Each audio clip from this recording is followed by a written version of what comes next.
Hi, welcome to Conversion Conversations. This is Cameron, and this week, as I said last week, I want to take a look at Super God Ginrai, specifically the Godbomber component I got from Christmas. But wait a second. What do we have here? Oh, nice! Scrap that. We got new plans. Instead, we're going to take a look at Siege, War for Cybertron SIEGE, the Hasbro Pulse exclusive G2 Hero Megatron. And here he is. I just got him in. I wasn't originally planning on doing this, but he's shiny and new, and I love him. And Godbomber's been a real bitch to record. I need a little more time. I'm scrapping all my old footage because I didn't like the way it turned out. Instead, we're going to talk about this guy. This is the first time I had the mold. It's going for $30 on Hasbro Pulse right now if you wanted to pick it up. If you pick it up, I believe the day the video comes out, you'll still get free shipping, which is nice. He's a cool looking alien H-Tank. I really like his overall mold. I haven't experienced it before. I never picked up the G1 style version of this mold because I have so many Megatrons and tank Megatrons. He's a good-looking Voyager, for example. Comparing him to Leader Class Combiner Wars Megatron, you can kind of see he's definitely smaller, but he holds up his mass, I think, really well. And that obviously, this is my G1 style tank Megatron versus this one. I really like the articulation. He's got casters instead of treads, but you know that is a different price point that you get that at. The turret does the full 360, which is super nice. He just looks super good. And when they originally announced this for a $30 exclusive, I was like, yeah, I'll pick it up at a deco I didn't have. I was a little bummed at first because I thought maybe we were going to get G2, like the classic green and purple G2 Megatron. But I'm kind of holding out that maybe later on in this War for Cybertron trilogy that they're planning out, we'll get a proper G2 Megatron with the big mono boob and everything. The other Megatrons I have to compare them to real quick is Titan's Return Megatron. This is the Takara Legends version that did come in Arch Force G2 style redeco. So there they look pretty good together. And here you can see, you know, he looks he's a bit less compact than the other G2 Megatron that I've got right now. And then the only other one I've got is the Cyber Battalion Megatron, and he's got the rotating turret. This guy, you know, just goes up and down. But overall, I am very happy with this alt mode. For a exclusive, it wasn't that much more expensive than Voyagers are going for now. I think some of them might retail at $30 at some stores anyway. He looks terrific. He's very reminiscent of the original unreleased G2 Hero Megatron. He's got that camo stripe pattern. He's got this really nice gradient on his cannon pieces. He's got a reference. There's the G2 Decepticon symbol, and I think it says M6TN95. I think that was on the original toy that was never released, so it's kind of cool that they included that part of the deco. But yeah, he just looks really, really nice overall. And now that I'm done gushing about the alt mode, let's go ahead and get him transformed. To get the transformation started, we're going to come up and we're just going to pull the top of his cannon off, and it's going to come with a large piece of sword. We can flip that back around, set that to the side. Then we can go on the legs next, flip around. You can see Megatron's already peeking out at us. The leg and treads are connected to his hips at these tabs here. We can just take those right off. And this is something I wanted to note. So like this is white plastic here. This is, I believe, gray plastic or white plastic painted white. So there probably is going to be some wear on those tabs there. To keep going with the legs, we drop this hatch down, and that lets us flip out the knee joint.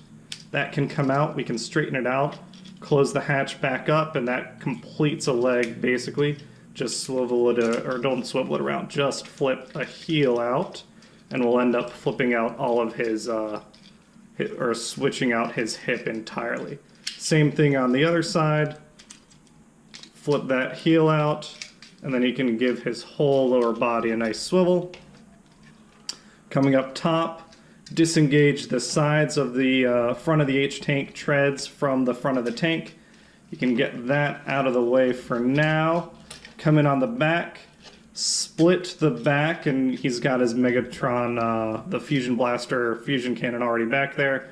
Flip that out of the way, and I believe we want to come in, oh, let me see if I can remember, and flip, yeah, there's a whole assembly back here that we can pull out.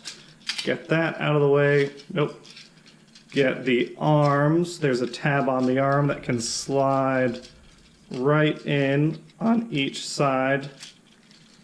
There we go.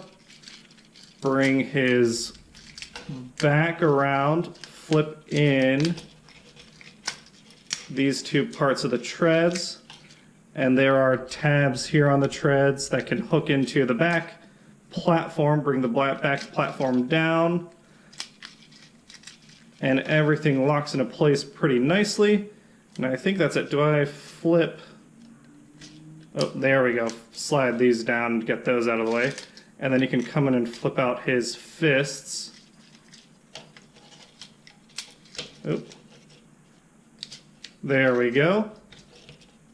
And now we've got, give him a sword, G2 Hero Megatron, all transformed, and he is looking mighty fierce. And let's get Megatron's buddies out of the way. Let's get all these guys off the table. And starting out, like, what a nice looking Megatron. I don't know, something about this camo pattern really, really works for me. I love the white paint. I think it really makes him look distinctive and different from the Megatrons before him. Again, I like the gradient on the cannon. I think that existed on the previous Siege Megatron, but it's just good to see. And then I guess they gave him a new helmet, so this is very reminiscent of the IDW Megatron Origins Megatron head, which I appreciate. I'm not sure if that's a hint. Maybe we're getting a different deco of a Megatron. I know Toy Fair kind of hinted that we might be getting another like 35th anniversary series or 30th anniversary series or something repaint of this, which might be cool. But yeah, all around, I mean, it's a super clean alt mode. All he's got on his back are these treads, which I think are very in style for tank Megatrons. He's just terrific, and he's really posable too. I was really surprised and impressed by what this guy can do for a Voyager. So his head can spin, twist a little bit. It doesn't really have any side-to-side tilt. This platform, you can articulate it to kind of give him a little bit of nod if you want. His shoulders themselves can really get up out of the way, especially with that piece folding out of the way. That's terrific.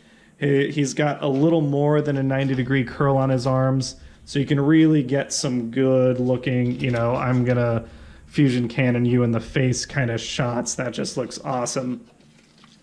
Besides that, he unfortunately doesn't have wrist swivel, which is my biggest bummer about having a sword.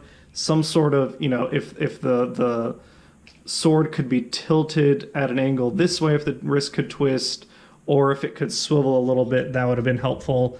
But he does have, as you can see, part of his transformation, he does have a waist swivel. He does have a 90-degree deep knee, which is nice. And he does have these ankle tilts, which is a nice addition to make sure that no matter what you're doing with your Megatron, he's always going to be planted and menacing and stuff. And like I mentioned on the deco, like, it's very G2, you know, Megatron and Optimus have their names right on their faces. That is very in style of that period in the 90s. No real surprises in terms of deco or color being added. Just a really nice, menacing, big and beefy Voyager boy. And we'll compare him to some other Voyagers real quick. So we've got G2 Hero Megatron, comparing him to the Combiner Wars Leader Megatron right here. You know, he is... The leaders, I know what there's been some sort of change in their size class. I still haven't gotten my hands on the leaders, or actually I just got them in, I just haven't opened them up. But, you know, he is definitely Voyager.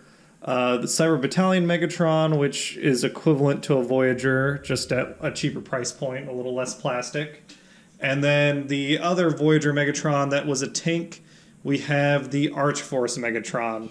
And like I said, like the big appeal, you know, the deco's unique and that's really cool. But besides that, I got these Megatrons in as cool a pose as I could. Let's scoot everyone back just a little bit. There we go. Getting the Siege Megatron mold into a cool pose is very, very easy. Again, there's a little bit of a limitation on the way he can turn his sword, but other than that, it's just, you know, whatever you want to do with him, he's able to do. I'd love to, it looks like you can hook up a flight stand up to him. I think it would be a really cool figure to have on a flight stand, you know, kind of charging at you or something. He's just a mean green Megatron machine, and I really, really like him. And that's it for the review. Like I said, I'm really happy with the figure. It's an exclusive, but it's $30, so I think that's just a little bit more than Voyagers normally cost. Just terrific all around. The only complaint about the mold really is the wrist swivel. And most of the Voyagers don't have that. The only reason I complained on him is because he has so much articulation everywhere else. But yeah, that's it. That is G2 Hero Megatron. He's fantastic. And I'm looking forward to getting kind of another, you know, traditional green and purple G2 Megatron with the proper mono boob eventually. The power pecs, the tread tits, you know, whatever you want to call it. That was a special toy when I had growing up. I'm looking forward to getting that again, hopefully sometime in the future, maybe in a bigger size class, because that was a big toy. But yeah, this guy, it just looks terrific, and I'm super happy with it. And I think that's it for this discussion. Hope you guys enjoyed it, and I hope you all have a great day, and I'll catch you all later. Thanks.